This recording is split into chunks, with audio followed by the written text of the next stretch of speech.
जो vote percentage गिर रहा है उसका प्रभाव कहीं ना कहीं 400 पार के आंकड़े में एक बड़ा दखल देता हुआ नजर आए। हम इस वक्त मौजूद हैं उत्तर प्रदेश के महाराजगंज में, और महाराजगंज में जिस तरीके से एक बड़ी दावेदारी की बात करें तो कांग्रेस पार्टी के दावेदार यानी इंडिया गठबंधन के दावेदार वीरेंद्र चौधरी, और दूसरी तरफ एनडीए गठबंधन यानी बीजेपी के प्रत्याशी पंकज चौधरी, जो इस समय मोदी सरकार में वित्त राज्य मंत्री भी रह चुके हैं और वर्तमान में हैं भी। तो बड़ी ये दावेदारी हो जाती है कि चौधरी बनाम चौधरी, ये क्योंकि राजनीति है तो उत्तर प्रदेश में राजनीति जातिवाद से ज़रूर जोड़कर देखी जाएगी। हमारे साथ इस वक्त मौजूद हैं अखिल भारतीय क्षत्रिय कुर्मी महासभा के प्रदेश अध्यक्ष और समाजवादी पार्टी से ताल्लुक़ रखने वाले श्रवण पटेल जी। इनसे बात करेंगे कि क्या कुछ महाराजगंज में राजनीति समाजवादी पार्टी देखती है, क्योंकि गठबंधन में कांग्रेस है। क्या लगता है साहब?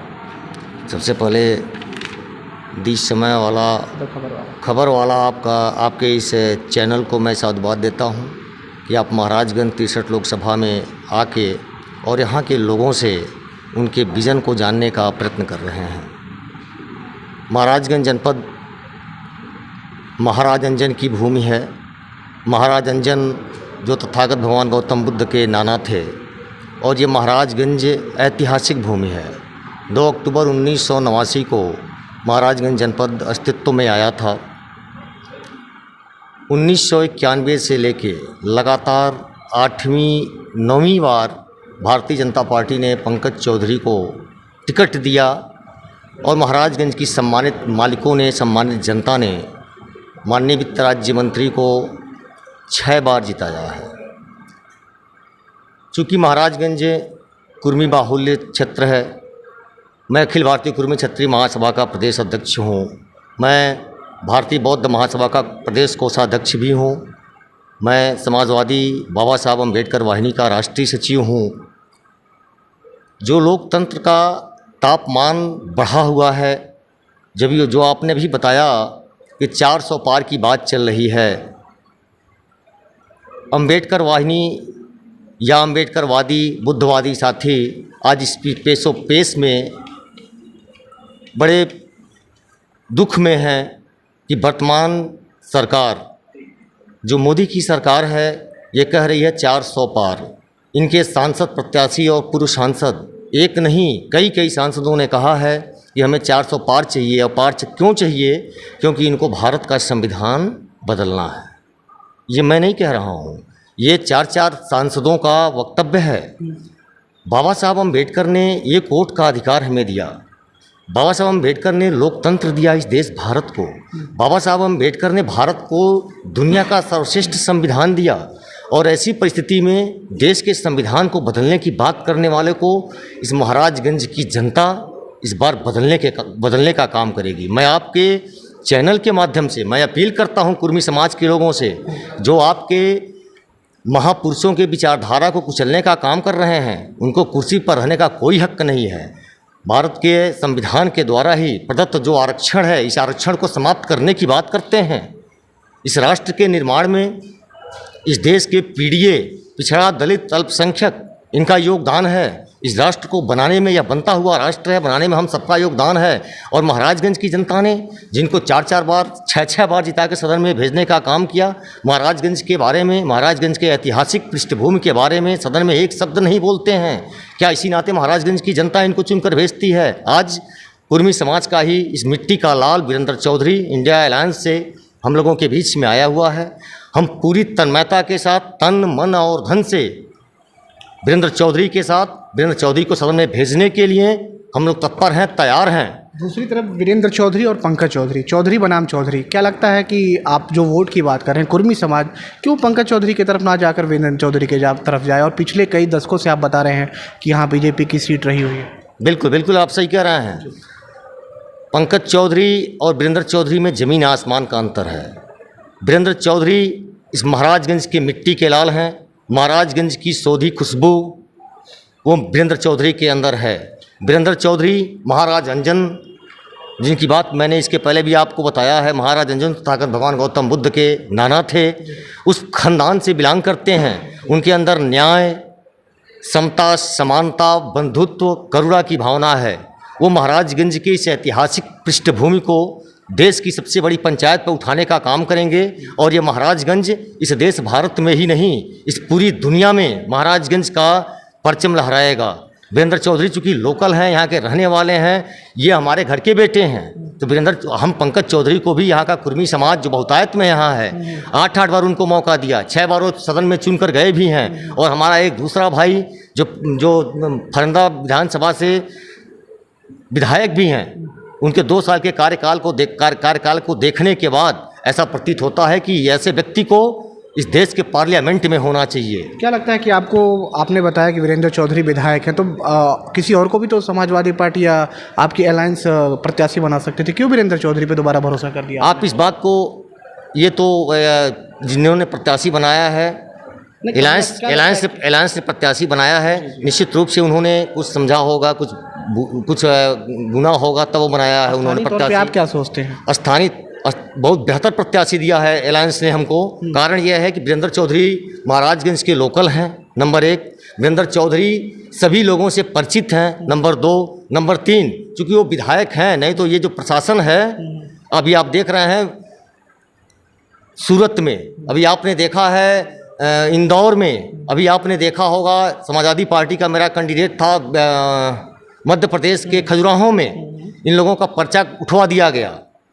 विधायक जी के रहने के नाते कम से कम वो संवैधानिक पद पर बैठे हैं, तो कम से कम कुछ तो लिहाज और इज्जत और रखेंगे, जिससे उनके साथ कोई जोर ज़बरदस्ती नहीं कर पाएंगे। अगर कोई सामान्य सा व्यक्ति जिसको टिकट दे दिया गया होता तो कोई भी जोर ज़बरदस्ती ये प्रशासन कर सकता था। क्या लग रहा है, डर लग रहा है क्या था क्या आपको कि मतलब अगर वीरेंद्र चौधरी को छोड़ के किसी और को अगर प्रत्याशी बनाया जाता तो एक बड़ा उलटफेर हो जाता महाराजगंज में? अब भारतीय जनता पार्टी की सरकार क्या कर सकती है, इसी को क्या गारंटी? ये तो तानाशाह हो गए हैं लोग। हमारे देश के जिले इलाके, बताइए, ये लोकतंत्र है, लोकतंत्र में सबको वोट देने का अधिकार है। इस देश में 4 जगह जो लोग वोट देने के लिए तैयार थे, उनको वोट देने का अवसर नहीं मिल रहा है।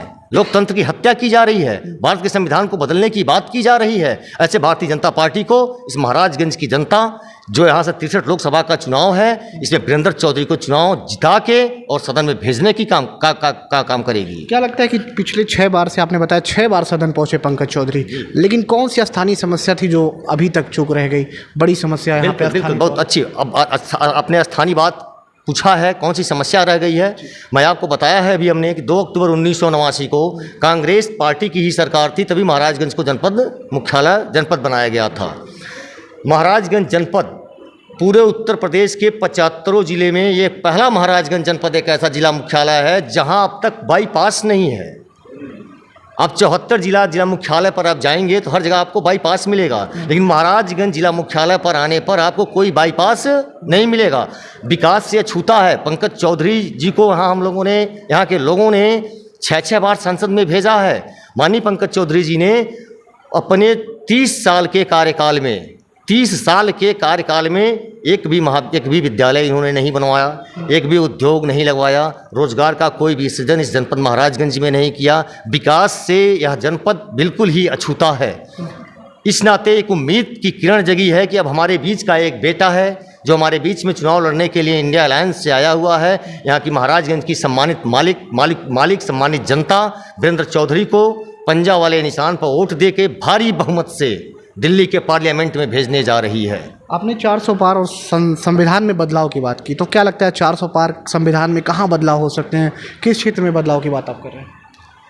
जो भारत का संविधान, बाबा साहब ने जो भारत का संविधान लिखा, जो हमारे संविधान सभा ने भारत का संविधान बनाया, ये मैं नहीं कह रहा हूँ, ये भारतीय जनता पार्टी के सांसद और जो इस समय प्रत्याशी हैं, कुछ लोगों का चुनाव हो गया है, चाहे अभी आप अरुण गोविल को देख लीजिए, चाहे आप अयोध्या के जो प्रत्याशी हैं भारतीय जनता पार्टी को, उनको देख लीजिए, गुजरात के एक माननीय सांसद हैं उनको देख लीजिए।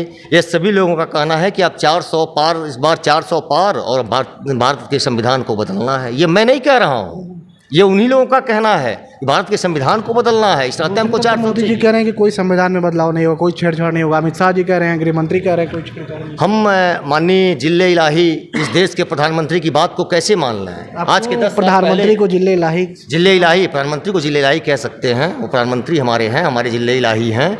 उन्होंने 2014 में जो बात कहा था उन्होंने कहा था हम 2 करोड़ लोगों को हर साल रोज़गार देंगे। उन्होंने कहा था हम महंगाई कम करेंगे। माननीय प्रधानमंत्री जी ने कहा था कि हम 100 स्मार्ट सिटी बनवाएंगे। माननीय प्रधानमंत्री जी ने कहा था कि हम जितने लोग हैं, जितने हमारे सांसद हैं, उतना हम गांव गोद ले रहे हैं। जितनी बात माननीय प्रधानमंत्री जी ने कहा था, उन्होंने कहा था हम काला धन वापस लाएंगे, एक भी काम उन्होंने नहीं किया। 2 लाख करोड़ हर साल रोज़गार देना तो दूर, हर साल 2 करोड़ रोज़गार जो लोग पाए थे उनको उन लोगों ने बेरोज़गार किया। उनकी बातों पर हम विश्वास कैसे कर सकते हैं? वो कहते हैं कि हम पिछड़ी माँ के बेटे हैं। इस देश भारत में जब से देश आज़ाद हुआ न जाने कितने प्रधानमंत्री बने, लेकिन जब ये आए तो इन्होंने कहा कि मैं पिछड़ी माँ का बेटा हूँ, मैं भी पिछड़े समुदाय का ही बेटा हूँ। मैं माननीय प्रधानमंत्री मोदी जी से पूछना चाहता हूँ, पिछड़ों के हक और हकूक़ के लिए उन्होंने किया क्या है? एक काम बताएं। बीजेपी तो कहती है सबका साथ, सबका विकास, सबका विश्वास, एक नया शब्द जोड़ दिया है बीजेपी ने। ये तो 5 साल पहले उन्होंने किया था, सबका साथ, सबका विकास, सबका विश्वास, और सभी लोगों के साथ विश्वासघात कर रहे हैं। आज व्यापारी नाखुश है, आज हमारा नौकरी पेशे वाले लोग परेशान हैं, किसान परेशान है, विद्यार्थी परेशान है। हमारे आरक्षण को यूं ही लुटा दिया गया। पिछड़े समाज के प्रधानमंत्री कहते हैं हम हैं, और पिछड़ों को हक और हकूक़ को यूं ही लूट लिया लोगों ने, इसी सरकार ने लूट लिया है। और पिछड़ा जाग रहा है। हमारे देश के प्रधानमंत्री जी जो कहते हैं हम पिछड़े हैं, संवैधानिक रूप से जब इंदिरा साहनी केस के जजमेंट 16 नवंबर 1992 के बाद जो मंडल कमीशन है, मंडल कमीशन, मैं पूरे विश्वास के साथ आपसे कह सकता हूं कि मंडल कमीशन के बारे में अगर पूछा जाए आदरणीय प्रधानमंत्री जी से, माननीय प्रधानमंत्री जी से, तो मंडल कमीशन क्या है वो नहीं जानते होंगे। मंडल कमीशन की जो सिफारिशें थीं, अब तक सिर्फ एक सिफारिश नौकरी में आरक्षण और शिक्षा में आरक्षण के अलावा कोई भी सिफारिश अब तक लागू नहीं किया 10 सालों के अंदर पिछड़ी माँ के बेटे ने। हम कैसे मान लें हमारे पिछड़ी माँ का वह बेटा पिछड़ों के हित, हक और हकूक़ की बात करेगा? चलिए, तो हमारे साथ श्रवण पटेल जी थे। महाराजगंज 63 लोकसभा क्षेत्र है और कहीं ना कहीं इंडिया अलायंस और एनडीए ये दो की मुख्य रूप से टक्कर देखी जा सकती है। हालांकि बीएसपी ने अपना प्रत्याशी भी यहाँ से घोषित कर दिया है। तो क्या कुछ तस्वीरें होंगी वो तो आगामी चुनाव के परिणाम में देखने को मिलेगा।